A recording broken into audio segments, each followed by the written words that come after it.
Donc si vous comprenez biologiquement où l'unité se produit, elle se produit juste ici, dans le centre du cœur. Et si vous preniez 10 ou 15 minutes dans votre journée pour poser votre attention sur ce centre, l'endroit où vous placez votre attention est l'endroit où vous placez votre énergie. Je suis votre hôte, le Dr Joe Dispenza. Commençons. Votre cerveau, tout d'abord, a la consistance d'un œuf à la coque. Il est composé de 78% d'eau. C'est comme du beurre mou. Il y a tellement d'eau, et l'eau facilite en fait les charges électriques. De cette façon, lorsque vous interagissez avec votre environnement, lorsque vous pensez différemment, lorsque vous faites un choix différent, lorsque vous vous comportez différemment, lorsque vous vivez une nouvelle expérience, lorsque vous vous sentez différemment, il y a des effets biologiques qui font que ces neurones se réorganisent littéralement. Donc, vous apprenez quelque chose de nouveau. Eric Kandel, gagnant d'un prix Nobel en 2000, a découvert que lorsque les gens apprenaient une information, ils doublaient le nombre de connexions dans leur cerveau, passant de 1300 à 2600. Mais voici l'élément clé. S'ils ne revoyaient pas cette information, s'ils ne la révisaient pas, s'ils ne la répétaient pas, ces circuits étaient réduits en pièces en quelques heures ou quelques jours. Donc, si apprendre, c'est utiliser de nouvelles connexions synaptiques, alors se souvenir, c'est maintenir et entretenir ces connexions. Alors quel est l'ingrédient qui fait que les neurones restent plus longtemps? Prêter plus attention en est un et la répétition est l'autre.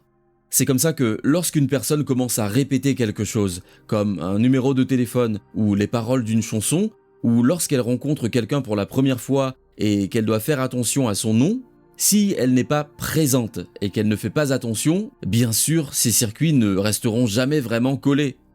Mais si la personne produit une réponse émotionnelle, où vous lui serrez la main et qu'elle vous donne une accolade, et qu'elle vous embrasse et qu'elle dit « Je connais ta mère, j'étais à l'école avec elle », dès que vous voyez cette personne et que vous vous sentez différent à l'intérieur de vous-même, dès que vous vous sentirez différent à l'intérieur, vous prêterez plus d'attention à ce qui en est la cause à l'extérieur de vous.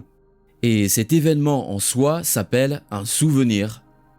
Donc les expériences émotionnelles les plus intenses que nous vivons et qui nous font sortir de notre état de repos nous amènent à prêter davantage attention à notre environnement extérieur. Je veux dire, pensez au 11 septembre. Chaque Américain aux États-Unis peut vous dire exactement où il était, avec qui il était et ce qu'il faisait à cette heure-là. S'ils étaient réveillés par exemple. On peut dire que tout ce qu'ils voyaient et entendaient a changé leur état interne. Dès qu'ils se sont sentis différents, ils se sont réveillés et ont cherché à savoir ce qui en était la cause, et c'était cet événement. Alors ils ont regardé autour d'eux et se sont mis en corrélation avec leur changement, avec tout ce qui se passait à ce moment-là. Donc la clé est que si nous voulons vraiment créer des connexions durables dans notre cerveau, plus nous sommes passionnés, plus nous pouvons ressentir profondément. Et plus nous pouvons donner un sens à ce que nous faisons. Au milieu de cette émotion élevée, nous allons sortir de notre état de repos et l'expérience interne que nous vivons deviendra une mémoire à long terme. Et là, l'affaire est faite. Vous pouvez avoir 10 bonnes choses qui vous arrivent en un jour. Mais si une mauvaise chose vous arrive, vous vous souviendrez toujours de 7 mauvaises choses et vous oublierez les 10 bonnes choses qui vous sont arrivées. La raison est que nous sommes programmés pour la survie. En situation de survie, vous devez prêter attention à la moindre mauvaise chose qui vous arrive. Vous devez y prêter attention, parce que vous allez devoir anticiper l'éventualité qu'elle se reproduise. Comment vous allez y faire face? Alors nous mettons beaucoup d'attention sur les réflexes de survie et nous sommes câblés pour la survie. Donc afin de vraiment faire des changements substantiels, pas en forçant un résultat ou en contrôlant un résultat ou en analysant excessivement un résultat, mais en le changeant vraiment dans le nouveau modèle de la science. Avec une intention claire et une émotion élevée, je pense que nous devons abandonner la chose même que nous avons utilisée toute notre vie pour obtenir ce que nous voulons, pour que quelque chose de plus grand se produise. Et c'est vraiment facile d'en parler, mais un peu plus difficile à faire. La vérité ultime est l'unité, et tout le reste est une diminution de celle-ci.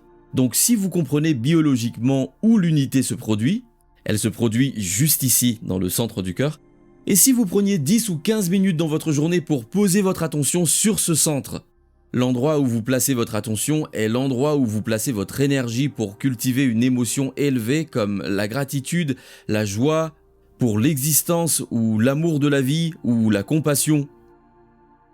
Et vous l'avez ressenti profondément. Vous savez que dès que l'énergie se déplace dans votre cœur, le carburant autour de votre corps s'étend à 9 mètres de large. Lorsque vous vivez dans la survie, dans la peur, l'anxiété, la colère, l'hostilité, la violence, la tristesse, la culpabilité, vous puisez dans ce champ invisible et vous le transformez en réaction chimique. Le champ autour de votre corps se réduit. Désormais, vous êtes plus de la matière et moins constitué d'énergie, plus de particules et moins de poids. En fait, vous n'avez pas d'énergie pour des projets de construction à long terme, comme des grilles et des réparations ou pour créer tout ce que vous voulez dans votre vie. Il s'avère que le cœur a un champ magnétique. C'est comme laisser tomber un caillou dans l'eau. Et si vous pouvez maintenir cet état émotionnel, vous déposez caillou après caillou et cela envoie des ricochets. Plus vous ressentez de la profondeur en vous, plus vous vous sentez passionné, plus vous vous enrichissez, plus la pierre que vous lâchez dans l'eau est grosse, plus la vague est grosse. Toute fréquence, toute énergie transporte des informations. C'est la charge magnétique. Et quelle est cette information? C'est l'intention. C'est l'esprit maintenant.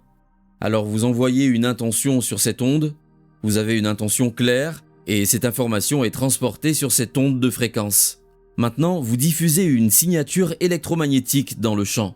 Et donc, quand vous vivez dans un contexte de survie, vous essayez toujours de contrôler le résultat, de forcer le résultat, de prédire le résultat. Quand vous faites ça, vous suivez votre propre chemin, parce que votre matière essaie d'influencer la matière et ça va prendre un certain temps. Nous appelons ça la création tridimensionnelle. La création de la 5e dimension est l'opposé. En fait, vous n'allez nulle part. Vous êtes le vortex qui appelle l'expérience à vous. Donc, lorsque vous combinez cette intention claire avec une émotion élevée, lorsqu'il y a une correspondance vibratoire entre votre énergie et ce potentiel dans le champ quantique, c'est comme si vous preniez un diapason et que vous le frappiez. Prenez-en un autre et celui-ci va produire la même harmonique. Désormais, il y a une correspondance vibratoire. Et plus vous pouvez maintenir cette énergie, ou mieux encore, plus la fréquence est rapide, plus l'émotion est élevée. Plus l'émotion est élevée et plus ça se produit rapidement. Sachez que nous apprenons aux gens comment faire ça correctement. Ils n'essaieront jamais de contrôler le résultat. Ils font confiance au résultat parce que c'est le centre où vous faites confiance à l'inconnu. Donc maintenant, vous posez la chose même que vous avez fait parce que vous ne vous sentez pas séparé de la possibilité. Vous n'êtes pas un matérialiste définissant la réalité avec vos sens, ce qui se produit principalement à partir des hormones du stress. En fait, c'est le contraire qui se produit. Votre cœur est ouvert et vous vous sentez connecté à quelque chose de plus grand. Vous vous en fichez de savoir quand et comment cela va se produire. Parce que si vous pouvez prédire quand et comment cela va se produire, ce n'est plus du domaine de l'inconnu. 10 minutes de gratitude par jour libèrent une substance chimique appelée immunoglobuline, la première défense contre les bactéries et les virus. 10 minutes de colère, d'impatience, de frustration ou de peur déclenchent 1200 substances chimiques différentes qui poussent le corps à mobiliser de l'énergie et suppriment le système immunitaire en 10 minutes. En 10 minutes? En 10 minutes. Par conséquent, si une personne ressent de la gratitude et ses émotions élevées le matin et que vous vérifiez leur valeur sanguine d'IgA, soit les immunoglobulines A, à la fin de la journée, elle est toujours élevée. En d'autres termes, vous venez de vous faire vacciner. Vous avez pris le vaccin contre la grippe et il va vous protéger contre les bactéries et les virus. Maintenant, voici la vérité. Les microbes ne nous rendent pas malades. Nous rendons nous-mêmes malades. Et si vous êtes dans une entreprise où tout le monde est infecté et malade en même temps, ce n'est pas le microbe. Ils sont tous stressés et sensibles. On les appelle des bactéries opportunistes parce qu'elles attendent une occasion de proliférer si votre système immunitaire est compromis. Les gens doivent savoir la vérité à ce sujet parce qu'ils sont programmés pour croire que les microbes les rendent malades. Il n'y a donc aucun microbe portant votre nom qui attende de vous attaquer. Nous avons autant de micro-organismes dans notre corps que de cellules. Donc c'est juste la façon dont nous gérons nos états internes. Vous intégrez un peu d'informations. Cette information amène les neurones à s'assembler pour former de nouvelles connexions. L'apprentissage, c'est ça, comme nous l'avons dit, et il est stocké dans votre pensée théorique, philosophique, analytique, le néocortex. Si vous prenez cette information et que vous impliquez votre corps, et que vous l'appliquez et que vous la personnalisez ou que vous la démontrez, cela signifie que vous devez modifier vos comportements d'une certaine manière et faire quelque chose de différent et initier cette connaissance. Et si vous le faites correctement, vous vivrez une nouvelle expérience. Cette expérience enrichit alors les circuits de votre cerveau que vous avez compris philosophiquement. Mais une autre partie du cerveau, appelée cerveau chimique, cerveau émotionnel ou limite du cerveau, fabrique un produit chimique qui vous fait vous sentir différent. Du coup, au moment où vous ressentez de la compassion, où vous vous sentez comme un parent patient, ou au moment où vous vous sentez comme un grand leader parce que vous avez lu un livre sur l'une de ces choses, lorsque vous ressentez cette émotion, vous apprenez à votre corps chimiquement à comprendre ce que votre esprit a compris intellectuellement. On pourrait donc dire que la connaissance est pour l'esprit et les expériences pour le corps. Et à ce moment-là, vous incarnez la connaissance. Le mot prend forme et vous signalez de nouveaux gènes d'une nouvelle manière parce que c'est une nouvelle expérience et que la réaction chimique de l'environnement sélectionne de nouveaux gènes. Si vous êtes capable de reproduire cette expérience encore et encore, le processus de réexpérience conditionne neurologiquement et chimiquement votre cerveau et votre corps à travailler ensemble comme un seul esprit. Ou si vous avez fait quelque chose tellement de fois que votre corps sait comment le faire aussi bien que votre esprit, vous êtes maintenant dans un état d'être.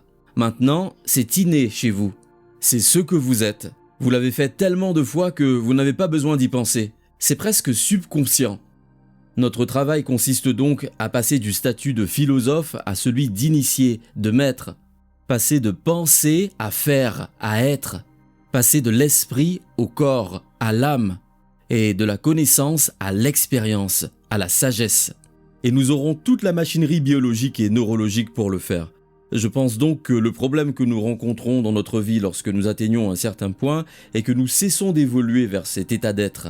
Et nous sommes pris dans des croyances et des perceptions subconscientes concernant notre vision de la réalité, basée sur le fait que nous avons eu tant d'expériences dans la vie. Alors les gens inventent des choses sur la réalité à cause de leurs expériences passées, et toutes les croyances sont des états d'être subconscients. Dans notre travail, nous avons des gens qui se sont guéris de problèmes de santé très graves et qui ont mis 4 ou 3 ans à le faire. Parce qu'il leur a fallu au moins 5 ans pour créer cette condition à cause d'un mode de vie stressant et de mauvais choix. Et ils comprennent finalement que pour faire demi-tour, vous savez que même les études placebo durent parfois 6 ou 8 semaines. Dans les études sur la dépression, la personne prend un placebo pendant 6 ou 8 semaines pour se rappeler de son nouvel état d'esprit. Vous n'avez donc pas besoin de la pilule en sucre ou de l'injection saline pour passer à un nouvel état d'esprit. Vous pouvez combiner une intention claire avec une émotion élevée et changer votre physiologie. Mais vous frappez à la porte génétique et cela peut prendre un peu de temps pour frapper continuellement à cette porte avant de programmer le gène. D'autres personnes sont capables de le faire dans un laps de temps très court. Le plus important est donc de persévérer et de commencer à voir des changements.